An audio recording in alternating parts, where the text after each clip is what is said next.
9 जणातच आहे. 9 जण सोडून दुसरं कोणी नाही. आज दुसऱ्यांदा ह्या सभागृहामध्ये मी येतोय आणि आज निवृत्त त्यांचं होतो. झाल्यावर मग तुमचं पहिल्यांदा हा फोटो याच्यानंतर फोटो 2003 साली नाही आत्ताच घेऊया ना. हा 2003 साली मला ह्या सभागृहामध्ये येण्याची संधी मिळाली. कशाचं 6 वर्ष काम झाल्यानंतर 2009ला राज्यसभेमध्ये देखील काम करण्याची संधी मिळाली. पाहतो मेल करा. आणि माझ्या कुटुंबातले 3 व्यक्ती, माझे काका प्रतापसिंह मोहिते पाटील हे 2दा ह्या सभागृहात आले. वडील देखील ह्या सभागृहामध्ये त्यांनी काम 2 वर्षासाठी म्हणून केलं. आणि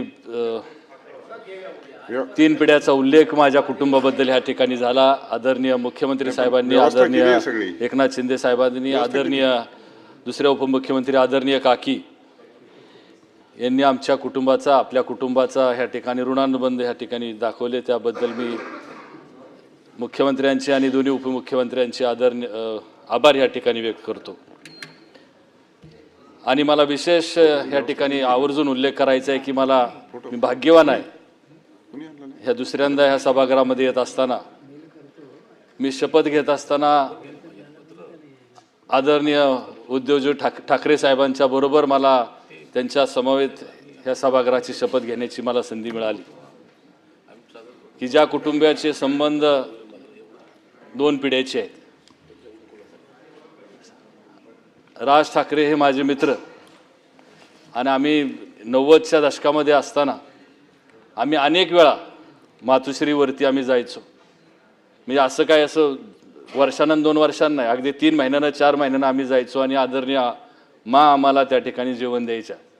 आणि त्यामुळं एक आपुलकीचं म्हणजे घरगुती वातावरण, आम्ही सगळी मुलं होतो, राज आणि आम्ही मित्र.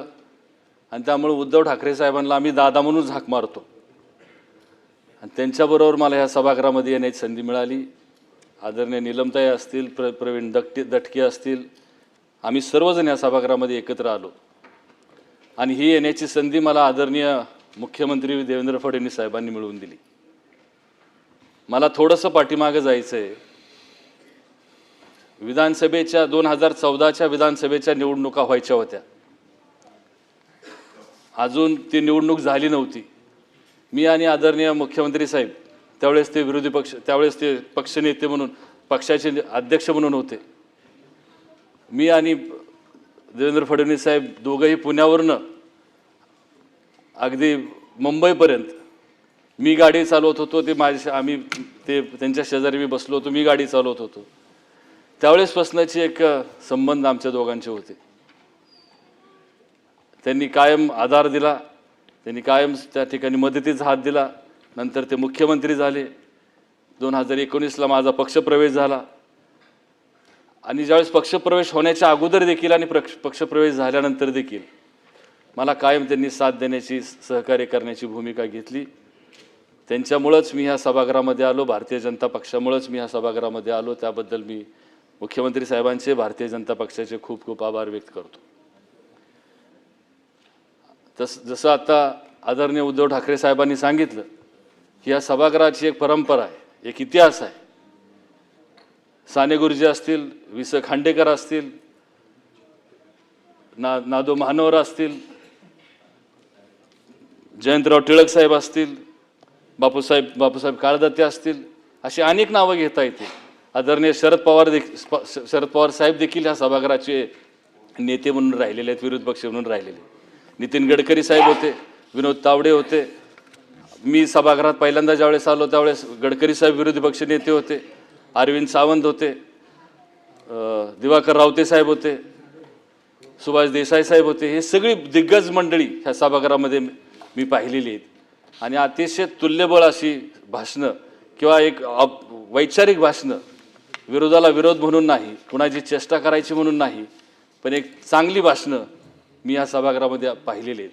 आदरणीय अनिल प्रभूसाहेब देखील ह्या ठिकाणी, आम्ही एकत्र त्यावेळेस पहिल्या टर्ममध्ये मी काम केलेलं आहे. आणि त्यामुळे काम करत असताना त्यावेळेस मी ज्यावेळेस आलो त्यावेळेस सर्वात तरुण मी आणि विनायकराव मेटे होतो आणि सगळे ज्येष्ठ मंडळी होती.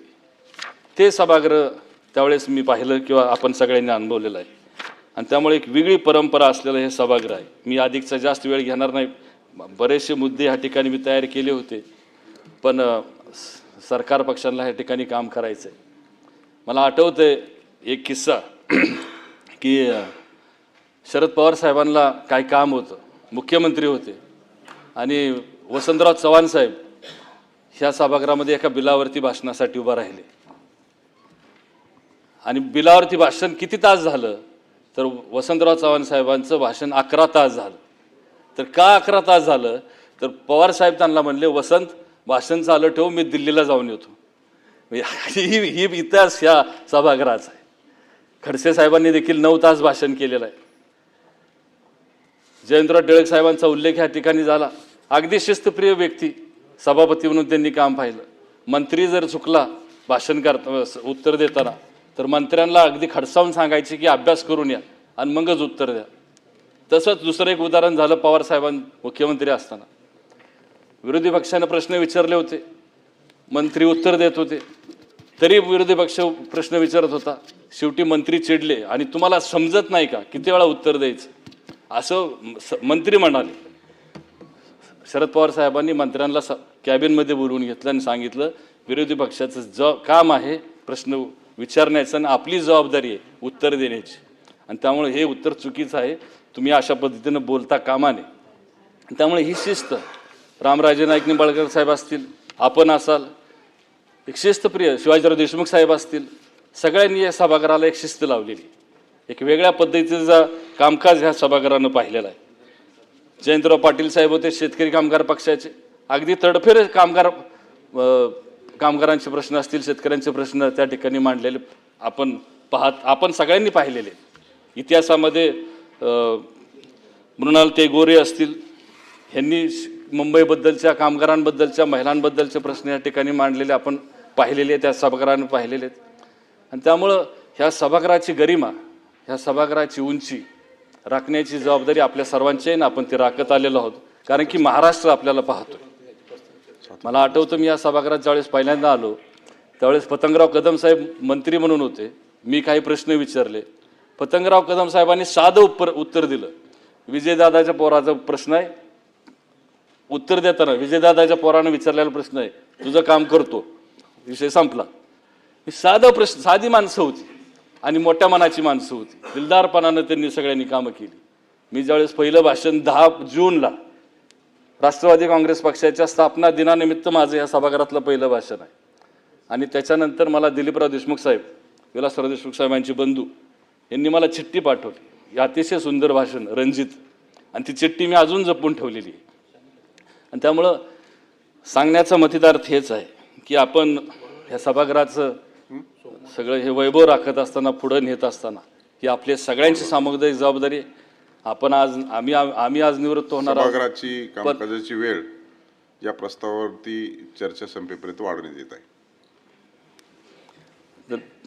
ह्या महाराष्ट्राच्या जडणघडणीमध्ये ह्या सभागृहाचं फार महत्त्व आहे. 1970 आणि 80च्या दशकामध्ये ज्यावेळेस सहकार चळवळ महाराष्ट्रात उभा करायची होती त्यावेळेस ह्याच सभागृहानं मार्गदर्शन तत्व घालून दिलेले आहेत. खालच्या सभागृहात चर्चा झाली, पण हितं दिशादर्शक त्या ठिकाणी देण्यात आली आणि महाराष्ट्रातली सहकार चळवळ उभा राहिली. त्याला कैलासवासी वसंतदादा पाटील साहेब की ज्यांनी ह्या महाराष्ट्राचं एक वेगळं धोरण, शैक्षणिक धोरण, मेडिकलचं आणि इंजिनिअरिंगचं धोरण आणत असताना ह्याच्यावरती बरीच चर्चा झाली. पाण्यावरती प्रश्न ज्यावेळेस इथं चर्चा व्हायची, विरोधी पक्षाकडनं टक्केवारी विचारली जायची, किती टक्के सिंचनाखाली आलं, काय झालं. वसंतदादांचं साधं उत्तर असायचं, शेतकऱ्याच्या शेतात पाणी पोचलं पाहिजे. आणि त्यामुळं साध्या मनानं, साध्या विचारानं किंवा जास्ती शब्द जड न वापरता ह्या महाराष्ट्राचा ह्या ठिकाणी पाया रचला गेलेला आहे, ह्या विचारातनं पाया रचला गेलेला आहे, आणि तेच हे सभागृह आहे. ह्या सभागृहामध्ये मला काम करत असताना अनेकांनी साथ दिली. शशिकांत शिंदे साहेब असतील, या ठिकाणी अनिल प्रभूसाहेब असतील, सचिन भाऊ असतील, इथं आमचे नेते, सभागृहात आम्हाला बोलण्याची संधी प्रवीण भाऊंनी दिली. त्यामुळं हे सगळं ह्या ठिकाणी काम करत असताना आपण सहकार्य केलं. आदरणीय मुख्यमंत्री साहेबांनी सहकार्य केलं, आदरणीय एकनाथजी शिंदे साहेबांनी ह्या ठिकाणी सहकार्य केलं.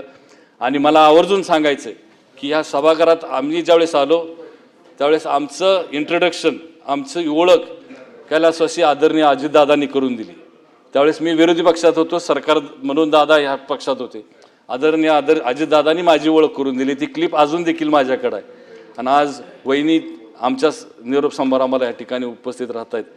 हे दुःख देणारं वहिनी आहेत ह्याचा आनंद आहे, पण हे एक दुःखद हे मनामध्ये हे देखील आहे. आणि त्यामुळं ह्या सभागृहात आपण सगळेजण आपण सगळ्यांनी मानपान दिला, सगळ्यांनी सहकार्य केलं, आपण सहकार्य केलं, प्रशासनाने आपण सर्वांनी सहकार्य केलं. त्याबद्दल आपल्या माध्यमातून सर्व सभागृहाचं मी खूप खूप आभार व्यक्त करतो. धन्यवाद. यानंतर दादाराव केचे निरोप समारंभ आहे. बेल वाजवायची नसते आज आणि मीडियावाले फोटो काढण्यासाठी वाट पाहत आहेत. आपण बोला. माननीय सभापती महोदय, म्हणूनच फ्री हँड केलं ना. या ठिकाणी एकूण 9 सदस्यांचा आज निरोप समारंभ पार पडत असतानाच एक सुखद असा प्रसंग